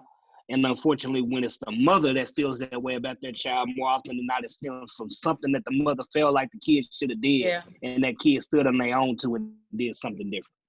So regardless of whatever the reason, it's still pretty fucked up. I mean, it ain't no pretty to it. It's super fucked up. I mean, you feel how you feel, but damn, to wish death on your child. I mean, come on now, that's you doing the most. Even if you putting on a show. It's gotta be a lie. This shit. Yeah, a lie. Right. I don't understand why black people are entertaining him, supporting all his shows and shit. That's some evil ass shit. Yeah. You know why? Because just like we was talking about men and women, you got. I'm a steal a line from Chris Rock. You got black folks in this box, in this little bitty box, and you got this big ass circle like this, and that's niggas. Yeah. And those are the ones who are entertaining this shit. Yep. It's the difference between black folks and niggas. It ain't black folks entertaining it. It's niggas. Gotcha. Anybody else? What you think, Candace? I don't care for 50. So I don't have any nice words for him. Yeah. I think I'm not a 50 Cent follower because I think he's toxic in general. And I think it stems back when you have a childhood trauma, it shapes who you are as a person.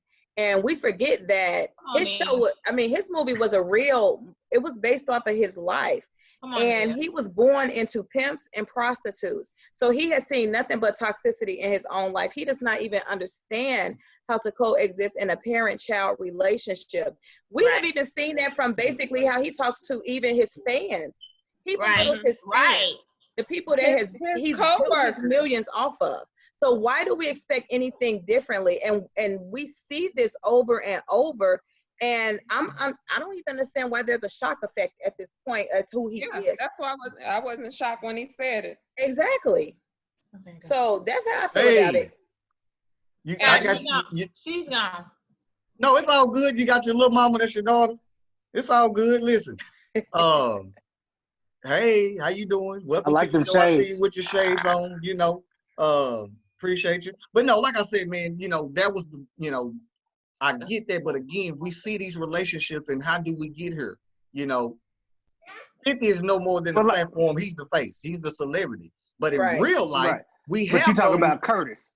Yeah, but in real life, how do we get her where we have them strings between children and parents? You know what I'm saying? I ain't never had no big mind.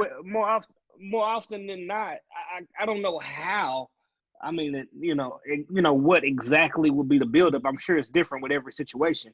What I do know is more often than not, when it's men, it has something to do with the mother. The father's beefing with the mama, and the child, whatever, did something that the father felt some type of way about. And then when it's women, it's typically you went against what mama said and she disowning your ass. It's just either, you know, those are those two parallels that I see. First of all, we just need to go back to how we were raised. I was raised, don't call my mama, don't call my daddy. Because I know, even though my parents divorced when I was 12, I think, but they split when I was 9. Anyway, I know both of them was going to get in my ass, period. Your soul is shaking. My soul was shaking.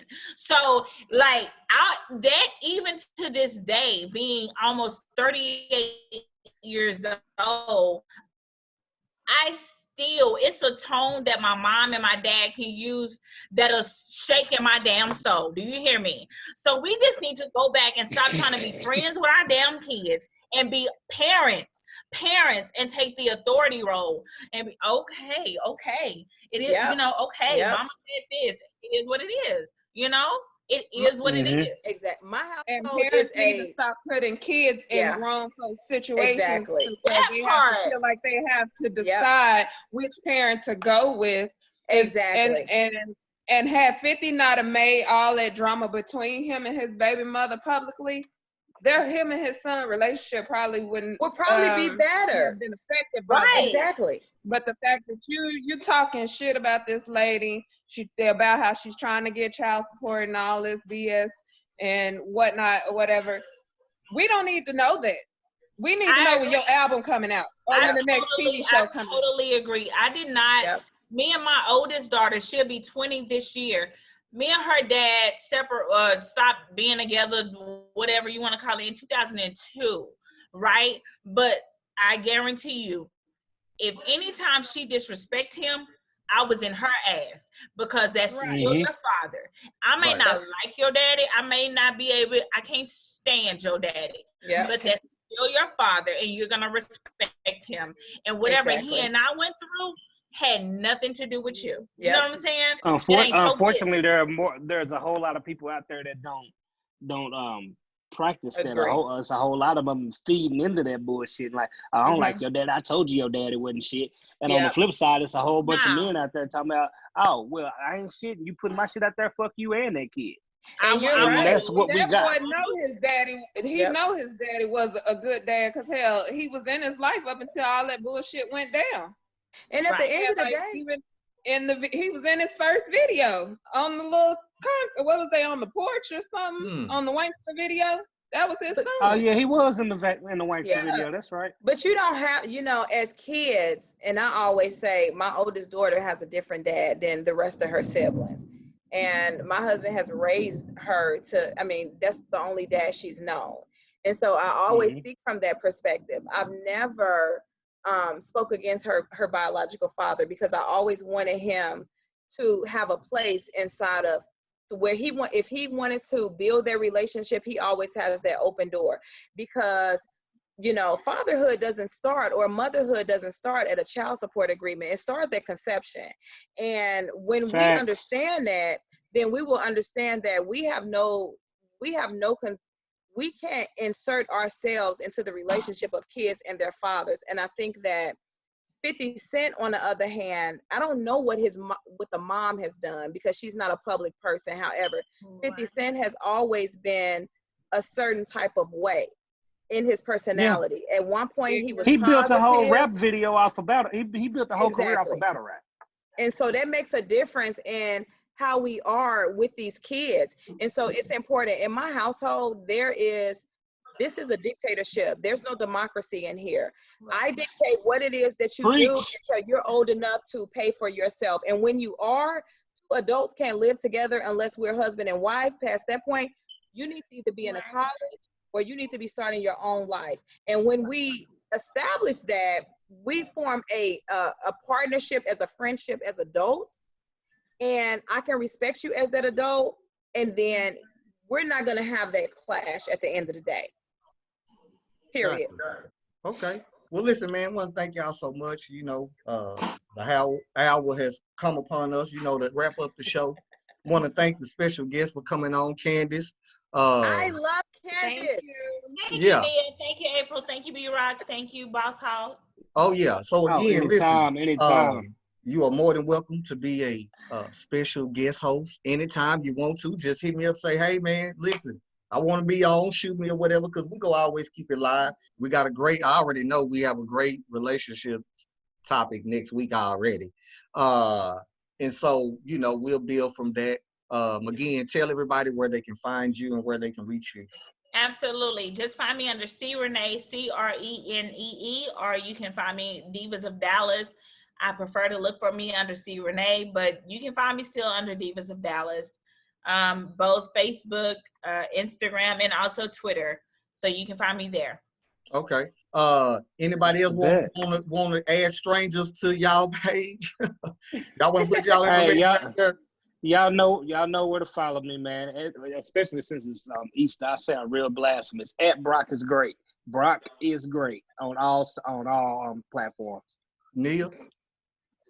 You can always find me at WL Frazier, or if I'm on Instagram, I'm at Dorley Integrated Cultural Therapy. So you can always find me at WL Frazier. That's too goddamn long. Hell yes. That is long, Joy, Jesus. You say WL Frazier? WL Frazier. I'm God's child. It's Easter Sunday. Don't do me. Okay, yes. Praise the Lord. April O'Neil. Give me a plate. You live. I know, I told you. I need a plate made once we finish this show. Seriously. Right. April, where everybody can find you. Just leave it on the porch. Just leave it on the porch. April O'Neil. Yeah, you can find April O'Neil. Listen, y'all listen, man. You can find me. I'm always open. Find me under my real name. Stephen Hayes is gonna have in parentheses on the side, Boss Hog, so you'll know it's me. Cause I didn't know it's some Stephen Hayes is on Facebook. I think I'm friends with one of them. Hayes and Stephen are two common names. Yeah, white folks. A lot of them white though. Yes, yeah, that's true. I told you I'm friends with one of them. Yeah, so I see WL. I'm not sure if it's the right one. I don't have a picture because it's too goddamn long. No, the WL. Hold on. W.L.Frazier. I don't have a picture of myself on my page. I couldn't find you. I wasn't putting the dot. I just sent your friend request. Okay. Yeah, so listen, like I said, man, again, follow us. No, like us on Facebook, first of all. Go to the Petty Crew on Facebook. Like us there. Instagram, the Petty Crew. Twitter, the Petty Crew 1. Listen, we jumping on all platforms. You go anything. It just depends on if you're on Twitter or not. I'm probably really acting a fool there because I kind of watch what I say on Facebook to a certain extent. You do? So yeah, no, I'm a little bit wild on Facebook. If you ain't following on Twitter, that's a little totally different conversation. Okay, I watch what I say on Facebook too. Me too. Yeah, already. And other than My that, granny followed me on Facebook, so I do. Not me. Shit, I say any goddamn thing. I don't even give a shit. And there you go, Neil. The same way, I have no filter. mama, grandparents, you name it, politicians, judges. Mm-hmm. I got all of them. They already know after 10 years, it is what it is. You know, this is what I do. Yeah. So, April, you know, what's it your ain't nothing. handle? Who? April. April O'Neil. Oh, Ain't April. her real name. I thought it was something else when we first got on. I'm sorry.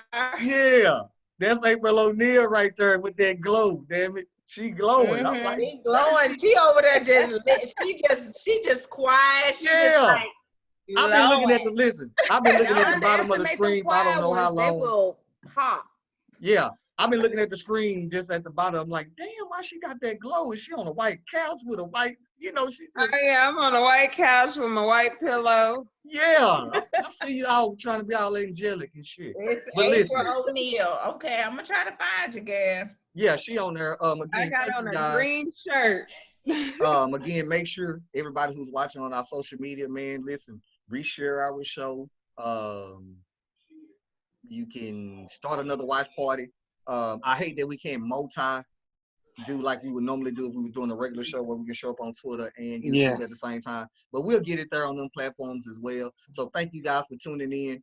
With that being said, man, listen, y'all can catch us same time, same place. We'll be here doing our show on Zoom in the middle of this whole coronavirus situation. Again, giving y'all some education, something a little petty, some a little sassy, I guess, nasty, because y'all was just really acting the fool today. You know, with that being said, man, we are out of here. And again, we will catch up with you guys next Sunday. Bye. Y'all be safe out there. All Enjoy right. your blessings. Hey, y'all don't hang up though. Hold up. We ain't live Look, no I more. was gonna go. Y'all know I'm cooking. Lord, I'm be taking all my right. computer with me while I go finish cooking. yeah.